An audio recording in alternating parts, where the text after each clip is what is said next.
So, andito tayo ngayon sa Naga City para sa Peña Francia Military Parade 2024.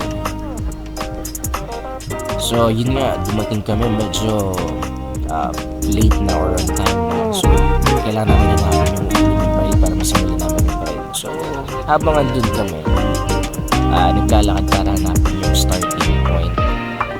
Kinuha na rin namin ng konting videos. Ito kasi yung madalas na hindi nakikita ng mga tao pag parade. Yung preparation, yung pag-start, yung mga kaba na nakikita sa mga mukha ng mga contestants. Kung contest nga ba.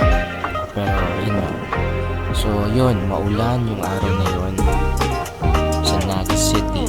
And yun, ang dami nila as in. So yun, hindi talaga namin alam kung saan hahanapin yung simula. Pero yun.